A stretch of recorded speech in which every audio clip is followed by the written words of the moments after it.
அந்த மாதிரி மலை சாரல்ல இருந்து அந்த சாரல் மழை பெஞ்சிட்டு இருக்கு. அந்த இடத்துக்கு போறாங்க. அந்த இடத்துல பாத்தீங்கன்னா பனி உருகி ஆறா போயிட்டு இருக்கான் சார். பனிமலை பிரதேசம் ஒரு இடத்துல இருக்கு. அண்டார்டிகா கண்டம்னே ஒன்று இருக்கு, நமக்கு தெரியும். அதே போல பனி உருகி செல்லக்கூடிய அந்த சோலையில பார்க்குறாங்க. அந்த இடத்துல சந்தன மரத்தினுடைய சிறப்புகளை பற்றி சொல்றாரு. அந்த பனிகள் எல்லாம் வெயில் பட்டு உருகி செல்கிறதாம்.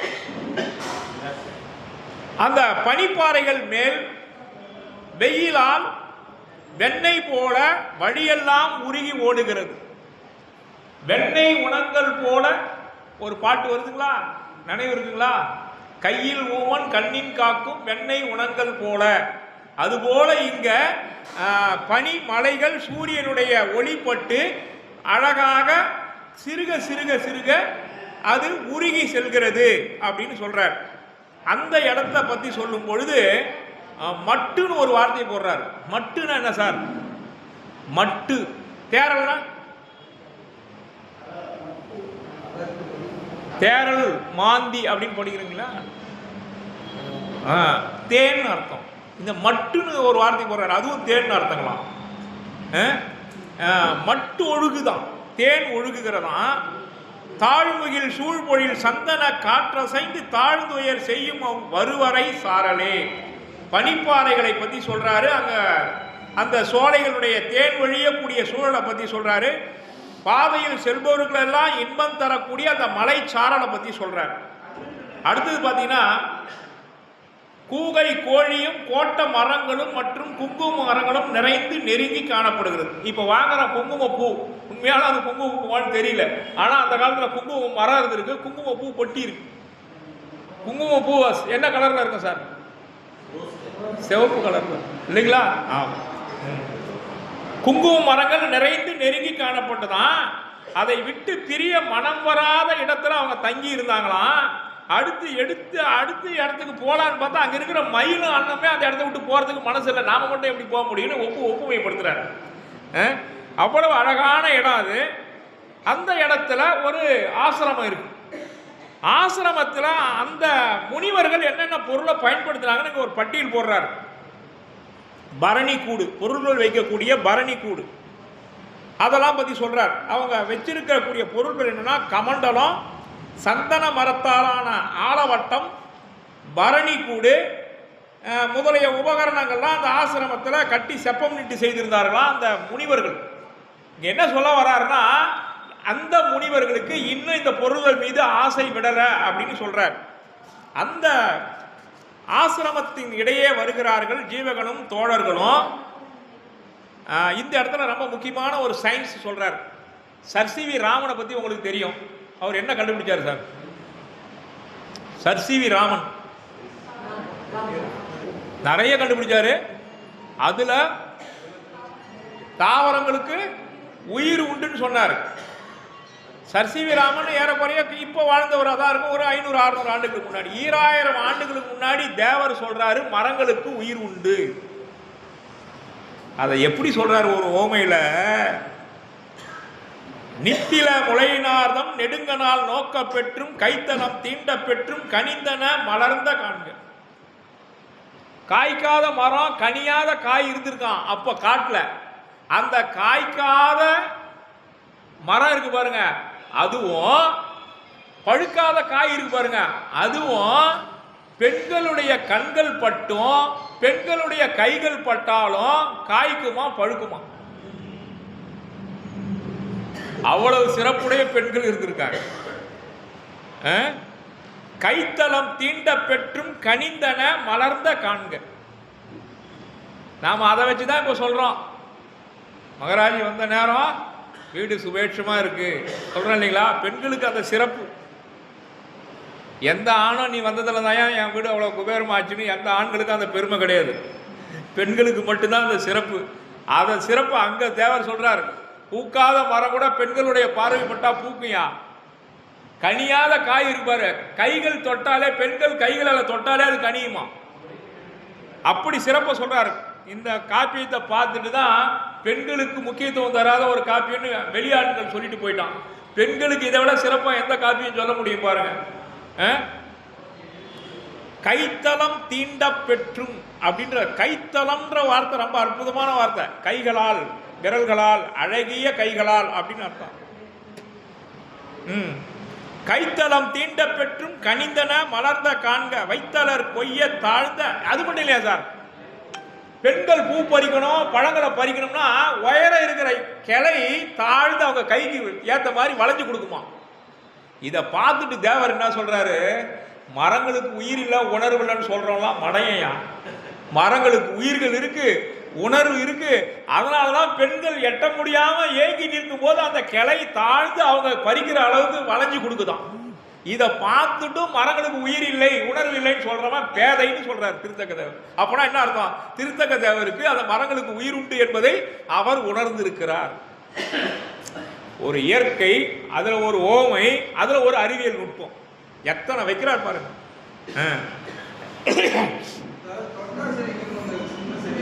தொட்டாசினிக்கு ஒன்று இருக்கு சார். அது நாம ஆண்கள் தொட்டாலும் சுருங்கும். இங்க சிறப்பு ஆண்களை பத்தி சொல்லல, பெண்களுக்கு மட்டும்தான் சொல்லியிருக்காரு. அது சொர்ணத்து போயிடும் சார். அது ரைட். அடுத்து பாருங்க, மரத்திற்கு உயிர் உண்டு என்று சொன்னவர் திருத்தக்க தேவர். அறிவியல் பூர்வமான நுட்பம். இதுல நீங்க ஒரு கட்டுரை எழுதலாம் சார். சிந்தாமணியில் அறிவியல் நுட்பங்கள் அப்படின்னு ஒரு தலைப்பு போட்டு எடுத்தீங்கன்னா இதெல்லாம் எழுதலாம். ஏற்கனவே சூரிய கிரகணம் சந்திர கிரகணத்தை பத்தி சொல்லியிருக்காரு. இப்ப பாருங்க, மரத்திற்கு உயிர் உண்டுன்றத 2000 வருஷத்துக்கு முன்னாடி சொல்லியிருக்காரு. இத்தனை நுண்ணுயிர்கள் இருக்கும், அதை வச்சு ஒரு உயிரை கொல்ல முடியுன்றதையும் ஜீவகனை பாதுகாக்கிற இடத்துல சொல்லிட்டு வர்றாரு. அப்ப எத்தனை நுட்பங்கள் அவர் தெரிஞ்சிருக்காரு பாருங்க. அடுத்து பாருங்க, அன்னையை காண ஏற்றம் கொண்டு ஜீவகன் வரான். எப்ப அன்னையை சந்திக்கலாம் அப்படின்னு, ஏன்னா அந்த இடத்துல இருக்காங்கன்னு நந்தட்டம் போய் சொல்லிட்டான், அம்மா இருக்காங்க அப்படின்னு. அப்ப பார்க்கணும்னு கிளம்பி வரான் தன்னுடைய நண்பர்களோட. அப்பதான் சொல்றான் அவன், ஜீவகன் அந்த குதிரையில இருந்து இறங்கிறதுக்கு ஒரு ஓமை சொல்றார் சார். எப்படின்னா, ஜீவகன் குதிரையில வரான், அந்த என்னது அந்த தாபத பள்ளிக்கிட்ட அந்த குதிரையில இருந்து இறங்குறானா, அதுக்கு ஒரு ஓமை சொல்றாரு. அழகே வடிவான முருகன் மயிலில் இருந்து இறங்கினால் எப்படி இருக்குமோ அதுபோல் ஜீவகன் அந்த குதிரையில் இருந்து இறங்கினான். எவ்வளவு அழகு பாருங்க. பொறிமயில் அழியும் பொற்றார் முருகனில் பொழிந்து மாறி. அந்த முருகன் வந்த மயில் புள்ளியெல்லாம் அந்த தோகையில் இருக்கான். அந்த புள்ளிகள் நிறைந்த தோகையுடைய மயில் சொல்றார். பொறி மயில் அப்படின்னா என்ன அர்த்தம்னா, புள்ளிகளை உடைய தோகையுடைய மயில் அப்படின்னு அர்த்தம். நெறிமையின் இழிந்து மைந்தன், மைந்தன்னா இந்த இடத்துல ஜீவகன், மணிக்கை மத்திகையை நீக்கி. இதுவரையும் குதிரை ஓட்டிட்டு வந்தான். குதிரை ஓட்டுறோம் கையில் என்ன அர்த்தம் இருக்கும், ஜாட்டி கோல் இருக்கு இல்லையா, அதை ஓரம் வச்சுட்டான். அடுத்தது பார்க்கறான், இங்க யாராவது அறியாதவர்கள் அறிவில்லாதவர்கள் யாராவது வெளியாட்கள் இருக்காங்களான்னு பார்க்குறான். அவங்க எல்லாரையும் ஓரம் போக சொல்லிடுறான். அதற்கு அடுத்தது யாரை கூப்பிட்டு சொல்றான், அந்த குதிரை சம்மட்டின் பேரு சார். அதுக்கு இந்த வார்த்தை ரொம்ப முக்கியமான வார்த்தைமா, மத்திகை ஒரு வார்த்தை இருக்கு பாருங்க, அதுக்கு குதிரை சம்மட்டின் பேரு. குதிரை சம்மட்டினா குதிரை ஓட்டுறதுக்கு பயன்படக்கூடிய ஜாட்டி கோல்னு அர்த்தம். அரிமையில் அகவும் கோயில் அடிகளை செவ்வி என்றான். பதுமுகனை அனுப்பிச்சுட்டே அம்மாவை சந்திக்கணும், அம்மா என்ன பண்றாங்க பார்த்துட்டு வாடான்னு அந்த ஆசிரமத்துக்கு வெளியே நின்றுட்டு பதுமுகனை உள்ள அனுப்புறான். சார் கிளைமேக்ஸ்னா இப்படி இருக்கு சார், இதை பாருங்க. அந்த பதுமுகனை உள்ள அனுப்புறானா, பதுமுகன் உள்ள போய் விஜயமாயை சந்திக்கிறான். அப்போ விஜயமாதேவி 2 நுட்பங்களை பார்க்கிறாங்க. என்னன்னா, பெண்களுக்கு வலக்கண் துடிச்சா நல்லதா இடக்கண் துடிச்சா நல்லதுங்களா? சொல்லிட்டாங்க பாருங்க. ஆண்களுக்கு வலக்கண் துடிச்சா நினைச்சது நடக்கும்னு அர்த்தம், பெண்களுக்கு இடக்கண் துடிச்சா நினைச்சது நடக்கும்னு அர்த்தம். நினைக்கும் போது பள்ளி சத்தம் போடுது பாருங்க, அப்ப நீங்க நினைச்சது நடக்கும்னு அர்த்தமா. அப்ப பள்ளி நின்ற இடத்துல இருந்து கத்துச்சான், இந்த அம்மாவுக்கு இடக்கண் துடிச்சுதான். ஆக நான் ஜீவகன் வருவான் வருவான்னு நினைச்சேன், வந்துருவானோ இப்ப அப்படின்னு அந்த அம்மா கேள்வி கேட்டு நிறுத்துறாங்க. ஐயன் வருவானோ அப்படின்னு கேள்வி கேட்டு நிறுத்துறாங்க. பதுமுகன் உள்ள வந்துட்டான், ஐயன் வந்துட்டாருன்றான். அடுத்து அந்த அம்மா கேட்கறான், எங்குலான் ஐயன் கேட்கறாங்க. உடனே ஜீவகன் உள்ள வந்துட்டான், தோ இருக்கமான. கேள்வி எப்படி பதில் எப்படி சொல்றாரு பாருங்க. ஐயன் வருவானோ வந்துட்டாமான்னு பதுமுகன் வந்து சொல்றான். எங்குலான்னு கேட்கறாங்க, இங்க இருக்கிற மாலை அந்த வணங்குறான். வார்த்தைகளை பின்னி படம் எடுக்கிறார் சார். இந்த இடத்துல என்ன அழகான வார்த்தைகள் பாருங்க சார். பொறிமையில் அழியும் பொற்றார் முருகனில் பொழிந்து மாவின் நெறிமையின் இழந்து மைந்தன் மணிக்கை மத்திகையை நீக்கி வெறுமையின் அவரை போக்கி. வெறுமைனா போதிய ஞானம் இல்லாதவர்களை அந்த இடத்துல போக சொல்லிட்டான் அப்படின்னு அர்த்தம். வெள்ளிடை படாத நீரால் அரிமயில் அகவும் கோயில் அடிகளை செவ்வி என்றான். அடிகளை போய் பார்த்துடான்னு சொன்னா. எல்லிருட்கனவில் கண்டேன். அப்ப விஜயமாதேவி சொல்றாங்க, எல்லிருட்கனவில் கண்டேன்னா விடியற் காலையில் அர்த்தம். கண்ணகியும் கோவலனும் மதுரைக்கு போகும்போது எப்ப போனாங்களாம்? விடியற் காலையில் போனாங்களாம். அங்க ஒரு வார்த்தை போடுறார் இளங்கோவடிகள், கங்குல் அப்படின்னு போடுவார். கங்குல்னா விடியற் காலையில். இங்க என்ன போடுறாரு? எல்லிருட். எல்லினா விடியற் காலையில் அப்படின்னு அர்த்தமா? விடியற் காலையில். விடியற் காலையில ஒரு கனவு கண்டான் ஜீவகன் இன்னைக்கு என்ன பார்க்க வருவான்னு யாரு? விஜயமாதேவி சொல்றாங்க. விடியற் காலத்துல ஏன் கனவு கண்டாங்க? விடியற் காலத்துல கனவு கண்டா பலிக்கும்னு அர்த்தம். அந்த கனவு கண்ட உடனே பள்ளியும் நல்ல இடத்துல இருந்து நல்ல சபனமா வந்து சொல்லுச்சு. அதோட அல்லாம என்னுடைய இடக்கண்ணும் துடிக்குது, ஜீவகன் வருவானோ அப்படின்னு அந்த அம்மா நினைக்கிறாங்க. அப்படி நினைச்சிட்டு இருக்கும் போதே பதுமகன் உள்ள நுழையிறான். அவன் வந்து திருவடிகளை வணங்கி ஐயன் வந்திருக்காருன்னு சொல்றான். அந்த பாட்டை பாருங்களேன். எல்லிருட் கனவில் கண்டேன் கண் இடநாடும் இன்னை. இடமாடுதான் கண்ணு. பள்ளியும் பட்ட பாங்கர். அப்போ நாம இதெல்லாம் அறிவின் துணை கொண்டு போனா பள்ளி அது எதுவோ கத்துது. ஒண்ணு பசியில கத்திருக்கோம், இல்ல அதனுடைய இணைக்காக கத்திருக்கோம். அதை போய் நாம நினைச்சதா கூட கம்பேர் பண்ணி பார்க்கறது மடத்தனம்னு நாம நினைக்கிறோம். ஆனா ஏதோ ஒரு சாங்கியம் இருக்கு சார். அறிவியல் பூர்வமா அதை நம்ம மெய்ப்படுத்த முடியாதே தவிர ஒரு நம்பிக்கை வச்சிருந்திருக்காங்க அந்த காலத்துல. பள்ளியும் பட்ட பாங்கர் வருங்களோ நம்பி என்று சொல்லினல் தேவி நிற்ப. அப்படி சொன்னாலாம் ஐயன் வருவானோ அப்படின்னு நினைச்சாலாம். உடனே பதும உள்ள வந்து ஐயன் வந்துட்டாருன்னு சொல்றாங்க. சொல்லினல் தேவி நிற்ப பதுமுகன் தொழுது சேர்ந்து நல்லடி பணிந்து நம்பி வந்தனன். நம்பி வந்தனன். வந்தனன் பிரசன்ட் டென்ஸா பாஸ்ட் டென்ஸா ஃபியூச்சர் டென்ஸா சார்? வந்தனன் பாஸ்ட் டென்ஸ், வந்துட்டான் அப்படின்னு சொல்றாரு. வந்தனன் அடிகள் என்றான். எங்க நான் ஐயன்? அவங்க கேட்ட கேள்வி அதான் சார். எங்க இருக்கான்? ஆச்சரியத்துல கேட்கிறான். இதுவரையும் பார்க்கல, 15 வருஷமா தன்னுடைய மகனை பார்க்கல. மகன் வந்துட்டான்னு சொன்ன உடனே அந்த அம்மா என்ன பண்றாங்க? வேற வார்த்தையே கேட்கல. எங்க நான்? எங்க இருக்கான் சொல்லு. எங்க நான் ஐயன் என்றால் அடியன் யான் அடிகள் என்றேன். அம்மா நான் இங்க இருக்குமான்னு அவன் அடிகளை விழுந்துட்டான். இப்ப எங்க இருக்கு? வருவானோ? வந்துட்டான். எங்க இருக்கிறான்? தோர்க்கமா அடியில பாதத்துல. என்ன தேவர் அந்த அந்த அழகு காட்சியை கொண்டு போய் நிறுத்துறாரு பாருங்க. நான் படிச்சு 1 மணி நேரமா படிச்சேன் சார் இந்த வார்த்தையை. ஐயன் வருவானோ சந்தேகம். ஐயன் வந்துட்டாருங்க. பதுமுக சொல்றான். எங்க இருக்கிறான்? தோ இருக்கிறோமா? எங்க இருக்கிறான்? காலில் பொழுது வணங்கிட்டு இருக்கிறான். எவ்வளவு ஒரு அழகான காட்சி சார் இது. எல்லிருட் கனவில் கண்டேன் கண்ணிட நாடும் இன்னே பள்ளியும் பட்டபாங்கர் வருங்களோ நம்பி என்று சொல்லினல் தேவி நிற்ப பதுமுகன் தொழுது சேர்ந்து நல்லடி பணிந்து நம்பி வந்தனன் அடிகள் என்றான். எங்க நான் ஐயன் என்றான் அடியன் யான் அடிகள் என்பன். அடியில் விழுந்து வணங்கிட்டு பொங்குவில் உமிர்ந்து மின்னும் புனைமணி கடகமாந்த தங்கொலி தடக்கை கூப்பி தொழுது அடி தழுவி வீழ்ந்தன். அங்கு 2 அருள் கடல் ஒன்றோட ஒன்று அன்பு கடல் இணைந்தால் எப்படி இருக்குமோ அப்படி தாயும் சேயும் வணங்கி மகிழ்கிறார்கள். 15 வருஷத்துக்கு பின்னாடி ஒரு பெற்றெடுத்த குழந்தைய ஒரு வாலிப முறுக்கோடு இருக்கக்கூடிய ஒரு பையனை பார்க்கிற ஒரு காட்சி எப்படி இருக்கான் பாருங்க.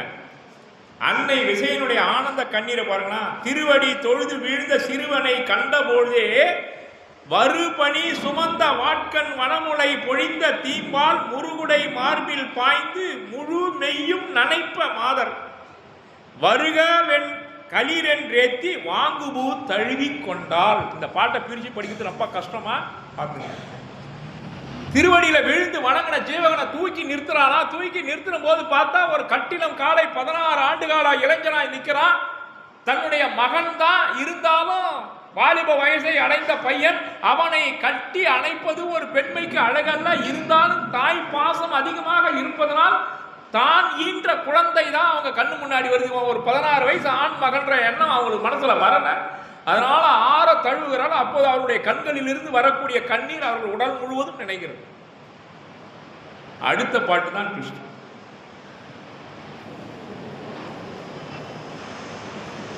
இங்கதான் ஒரு வார்த்தையை போடுறார், காளையாம் பருவம் ஓரால். அவன் காளைன்னு அந்த அம்மா நினைக்கல. எப்பவுமே நான் விளையாட்டு, நான் போன முறை கூட சொன்னேன், பொண்ணு பேரம் பேத்தி எடுத்துருந்தா கூட என் பெரிய குழந்தை வருது, என் சின்ன குழந்தை வருதுன்னு தான் சொல்லுவாங்க. என் சின்ன பொண்ணு வந்து என் குழந்தை வருது, நடு குழந்தை வந்துக்குது, என்ன நடு குழந்தை, அதுக்கு 4 குழந்தை ஆகி போச்சு, நடு குழந்தை, என் பெரிய குழந்தை வந்துக்குது அப்படின்னு தான் சொல்லுவாங்க இல்லைங்களா? ஆனால் பையனை அப்படி சொல்ல மாட்டாங்க யாரும். இல்லை, அப்படி இந்த அம்மா என்ன சொல்றாங்கன்னா, காளையாம் பருவம் ஓரால். அவன் வாலிபை அடைந்து விட்ட காளை போல இருக்கிறானே அவன் நினைக்கல. காதன் மிக்கூறுதலாலே, தன் மகன் மீது கொண்ட அன்பினாலே, வாளையாம் நெடிய கண்ணால், வால் போன்ற நீண்ட கண்களை உடைய விஜயமாதேவி மகனை மார்போடு அடுங்க புள்ளினா அணைத்து கொண்டார். தாளையா முன்பு செய்த தவத்தது விளைவிலாதேன். பெற்றெடுத்தினே தவிர உன்னை வளர்க்கறதுக்கு நான் தவம் செய்யலடாப்பா. ஒரே ஒரு முறை தான் உன்னை தாளாட்டி சீராட்டி பால் கொடுத்தேன். அதன் பிறகு நான் ஒன்னா கூட சேர்ந்து வாழவோ உன்னை வளர்க்கவோ நான் புண்ணிய மணல். அந்த அம்மா யாரையும் சொல்ல, புண்ணிய மணல், தவக்குறைவு அப்படின்றாங்க.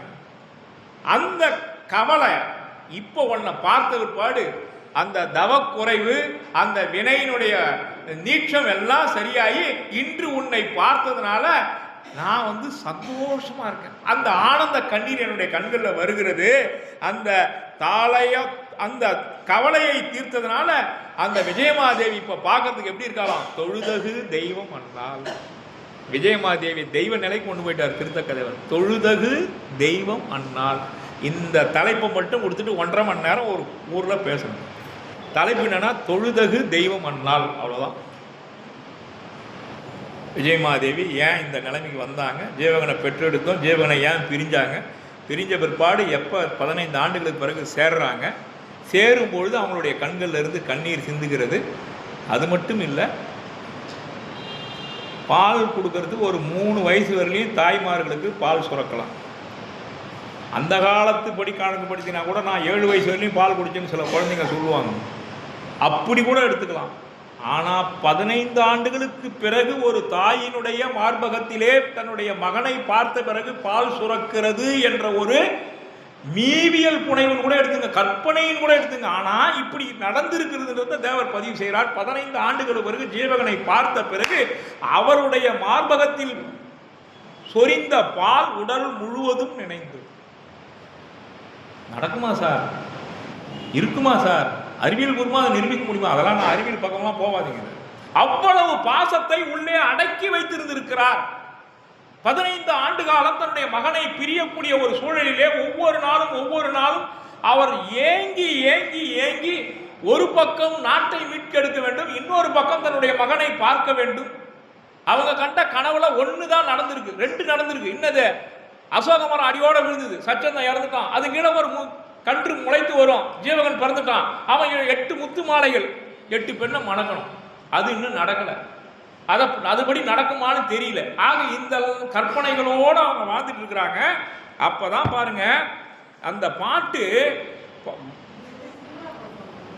என்னவா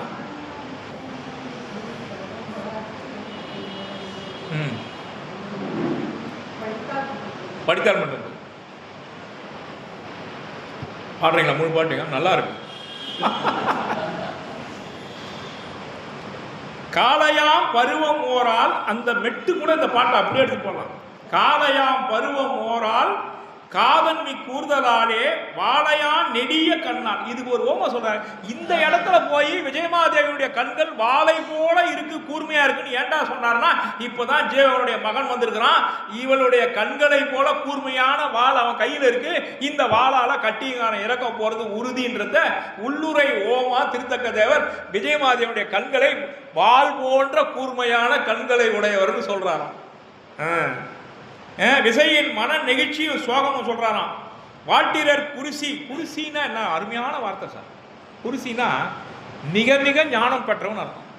ஜீவகனை ஒரு இடத்துல திருத்தக்கதை இப்படி தான் சொல்றார், பல்துறை குரிசில். குறிசில் அப்படின்னா மிகப்பெரிய ஞானம் பெற்றவன் அர்த்தம். அப்படி சொல்லியிருந்தா பரவாயில்ல திருத்தக்கதேவர். அது கூட அவன் ஜீவகனை பற்றி சொல்றதுக்கு இன்னும் கொஞ்சம் எதிராக சேர்க்கணும். பல்துறை குறிசில், பல துறைகளிலே வல்லவன். அவன் தான் ஆத்தன்டிகேட்டட். குதிரை ஏற்றமா, யானை ஏற்றமா, விஷத்தை போக்குறதுமா, போர் இடணுமா, அம்பு எழுதணுமா, எல்லாத்துக்கும் அவன் தான் ஆத்தன்டிகேட்டட்.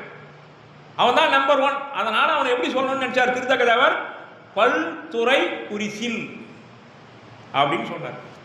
அப்படின்னா பல துறைகளில் வல்லவன் அப்படின்னு அர்த்தம். இங்க பாருங்க, இந்த வார்த்தை தான் பாருங்க. வாட்டிரர் குறிசி தன்னை வாளமா ரகத்து நீத்தி. வால் இந்த இடத்துல இப்படி பிரிக்கணும். வால் அமர், வால் அமர் அகத்து நீத்தி அப்படின்னா வால் போரிலே தன்னுடைய பெருமை மிகு சச்சந்தனை போரிலே கைவிட்டு விட்டு வந்தவன் நான். மயில் போரில் அந்த அம்மா போயிட்டாங்க. ஜீவகனை சச்சந்தனை போர்க்களத்தில் கட்டிங்கானோட போர் நடக்குது.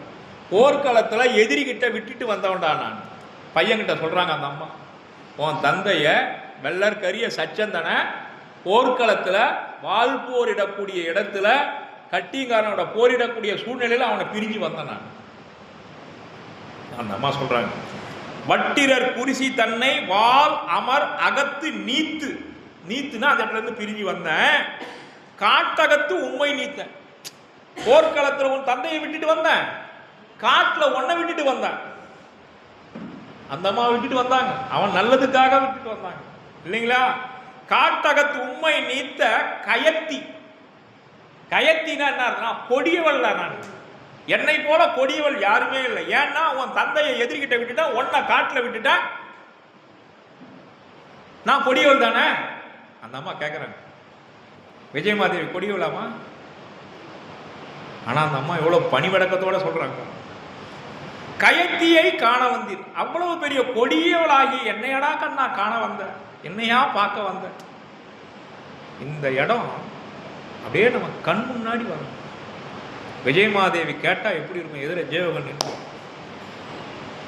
போர்க்களத்திலே உன் தந்தையை விட்டு பிரிந்து வந்தேனடா கண்ணா, உன்னை நான் காட்டிலே பிரிந்து வந்தேனடா கண்ணா, இவ்வளவு கொடிவேடா கண்ணா, நீ இவ்வளவு தூரம் கடந்து காலார நடந்து வந்து என்னை பார்க்க வந்தாய்.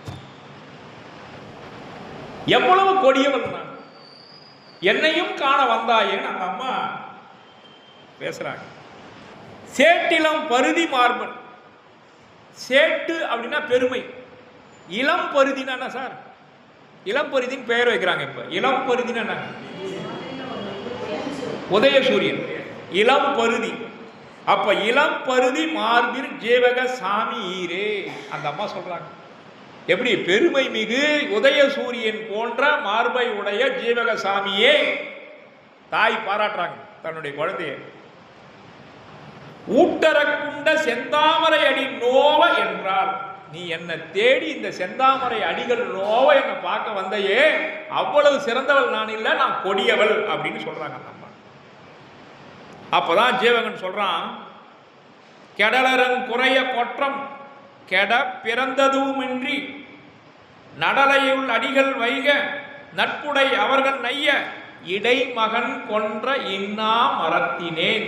இந்த ஓமை வேற எந்த காப்பியத்திலையும் பார்க்க முடியாது. கடலக தழுந்த வேண்டா கலை கவி கவலை என்றான். என்ன சொல்றான் ஜீவகன்?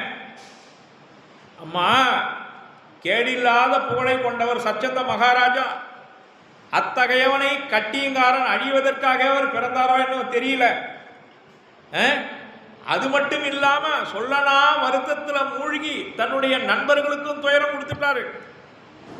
அது மட்டுமல்ல, நீங்க என்னால நான் எப்படி நாட்டை மீட்டெடுக்கணும் இல்லையோன்னு தெரியாம நீங்க ஒவ்வொரு நாளும் என்னை நினைத்து நீங்கள் பட்ட துன்பம் எப்படிப்பட்டது என்றால், இடையன் வெட்டிய இன்னா மரம் போல் ஆனேன். அது என்ன சார் அர்த்தம்னா, இடையன் வெட்டிய இன்னா மரம். இடையன்னா நமக்கு தெரியும், ஊர்ல இருக்கிற இடையன். அவன் வெட்டின மரம் போல நான் துன்பப்பட்டன்றார். அது என்ன இடையன் வெட்டிய இன்னாமா? இதுக்கு ஊவேசாவுக்கு நச்சினாருக்கு நீருக்கும் அர்த்தம் தெரியல, ஊவேசாவுக்கும் அர்த்தம் தெரியல. நச்சினாருக்கு நீர் அப்படியே எழுதிட்டு போயிட்டார். ஊவேசா இதுக்கு அர்த்தம் தெரியணுமேனு ஓடி போய் காசி மடத்துல தங்கி இருக்கிறார். இடையன் வெட்டிய இன்னா மரம்னா இன்னான்னு அவருக்கு புரியல, நமக்கும் புரியல முதல்ல. அப்போ இதுக்கு விளக்கம் கேட்டு என்ன பண்றாரு, சுத்திக்கிட்டே இருக்காரு. காசி மடத்துல பின்னாடி ஆடு மாடுகளை மேய்க்கிற ஒரு இடம் இருந்திருக்கிறான். அவன் சொன்னான், இன்னொரு இடையனை பார்த்து, டேய் இடையன் வெட்டு அரா வெட்டுறா, நீங்க பேசி என்னடா உருப்பிட்டீங்க அப்படின்னு அவன் சொல்லிட்டே போயிட்டான். உவேசாவுக்கு காதல கட்டு, இடையன் வெட்டு அரா வெட்டு, இங்க இடையன் வெட்டிய இன்னா மரம், ஏதோ ஒண்ணு ஒத்து போகுதுன்ட்டு அந்த இடைய முன்னாடி இவர் ஓடுறாரு. என்ன சொன்ன என்ன சாமி என்ன தேடி வர? இல்லடா நீ இப்போ இன்னும் சொன்னியே, என்ன சொன்ன? இடைய வெட்டு அரா வெட்டுன்னு சொன்னேன். அப்படின்னா என்ன அர்த்தம்? இடையம் பேச்சு என்னைக்குமே பேசி ஒரு முடிவு வந்ததா சரித்திரம் இல்லை சாமி. மடக்கி மடக்கி மடக்கி பேசுவானே தவிர அவனுங்க அந்த தரவு பேசுவானுங்க துண்டை போட்டு கட்சி வரையும் சுற்றி சுற்றி வருவானே தவிர வெட்டு ஒன்று துண்டு ரெண்டுன்னு அவனுக்கு பேச தெரியாது. இடையம் வெட்டு அரா வெட்டு பேச்சும் சரி, அவனுங்க வெட்டுறதும் சரி. அவனுங்க ஆடு ஓட்டி போவானாம். நல்லா அந்த கதையை கேளுங்களா. ஆடு ஓட்டின்னு போவானலாம் மேய்க்கிறதுக்கு. பாறை மேலே மரம் வளர்ந்து இருக்கும். இந்த ஆடு பாறை மேலே ஏறி நின்றுங்கன்னா அந்த கிளையை எட்டி எட்டி பார்க்குமா, எட்டாது. ஆனால் தழை அழகாக இருக்கும் சாப்பிட்றதுக்கு. அந்த ஆடு எட்டி எட்டி பார்க்கும், எட்டாது. அப்போ இடையம் வச்சுருப்பான், கையில் கத்தி வச்சுருப்பானோ. அவன் என்ன பண்ணுவானா, ஒரு வெட்டு வெட்டுவானோ. அந்த கிளை பாதி வெட்டுப்பட்டு அப்படி சாஞ்சி நிற்கும். இப்போ இந்த ஆடு பூரா என்ன பண்ணுவோம், அந்த கிளை மேலே காலை வச்சுன்னு அந்த இலையை பூரா பறித்து சாப்பிடுவோம். திருப்பி மழை வந்தால் திரும்பி அந்த கிளை துளுத்து திரும்பி தழை வரும். அந்த மாதிரி பதமாக வெட்டுறதுக்கு யாருக்கா தெரியும்னா இடையனு மட்டும்தான் தெரியும். ஆனால் அந்த கிளை என்ன பாடுபடும்னா, வெட்டுப்பட்டு கீழையும் விடாம முழு உயிரும் இல்லாமல் காற்று அடிக்கும் போதெல்லாம் ஆடி ஆடி ஆடி துன்பப்படுறது யாருன்னா அந்த கிளை. ஆனால் இவன் எதுக்கு அதை அந்த மாதிரி வெட்டினான்னா, மூஷா வெட்டிட்டா மரம் வீணா போடும், நம்ம ஆடுகளுக்கு அடுத்து தழையெல்லாம் போடும். அவனுடைய எண்ணெய் எப்படி இருக்குது பாருங்க. அதனால பதமாக ஒரு வெட்டு வெட்டுவான். நீங்கள் மற்றவங்களாம் வெட்ட விட்டீங்கன்னா ஒரே வெட்டு வெட்டி கீழே போட்டு போடுவானுங்க. ஆனால் இடையனுக்கு மட்டும்தான் தெரியுமா அதை பதமாக வெட்டுறது. அதனால அந்த இடைய வெட்டிய மரக்கிளை எப்படி காத்துல ஆடி ஆடி ஆடி துன்பப்படுதோ, அது முழுசா மரத்தனையும் இல்லை, வெட்டுப்பட்டு கீழையும் இல்லை, உயிரை கையாள முடிச்சுன்னு ஊசலாடுது பாருங்க. அந்த மாதிரி நீங்க என்ன நினைச்சு 15 ஆண்டுகளா இந்த துன்பப்பட்டீங்களேம்மா. ஜீவகம் வருவானா, நாட்டை மீட்டு எடுப்பானா, அவனை திரும்பி பார்க்க முடியுமா, இல்ல நாட்டை மீட்டு எடுக்கிற எண்ணம் அவங்ககிட்ட இருக்குமா, இருக்காத போயிடுமோ அப்படின்லாம் நீங்க நினைச்சு நினைச்சு நினைச்சு துன்பப்பட்டீங்களே. அந்த துன்பம் எதற்கு சமம்னா, இடையின் வெட்டிய இன்னா மரத்தினுடைய துன்பத்திற்கு சமம். எங்க கொண்டாந்து நிற்கிறார் பாருங்க. இடையன் வெட்டிய துன்பத்தை அனுபவிச்சது யாரு? விஜயமாதேவி. அந்த மரம் கிளைப்பட்ட துன்பம் போல வருவானா வருவானா, நாட்டை மீட்டு எடுப்பானா, பழம் பகையை வெற்றி கொள்வானா, இதிலே இந்த அம்மாவனுடைய எண்ணம் இருந்தது. அப்ப அந்த பக்கம் கணவனை எழுந்துட்டோம், நாட்டை எழுந்துட்டோம், பையனை பிரிஞ்சிட்டோம், இது எல்லாம் ஒன்று கூடி வருமா, நாம் நினைச்சது நடக்குமான்னு நினைச்சு நினைச்சு ஏங்குறீங்களே. உங்க ஏக்கம் இடையன் வெட்டிய இன்னா மரம் போன்றது. அந்த துன்பத்தை விடுங்க, இனிமேல் நாட்டை மீட்டு எடுப்பது என்னுடைய கடமை அப்படின்னு அந்த துன்பத்திலிருந்து வெளியே வாங்கன்னு ஜீவகா அவங்களுக்கு உறுதி கொடுக்குறோம். அப்போதான் அந்த அம்மாவுக்கு ஒரு நம்பிக்கை பிறக்கிறது. வளர்ப்பு பெற்றோரை போற்றிய விஜய் நந்தட்டனை கூப்பிட்டான்.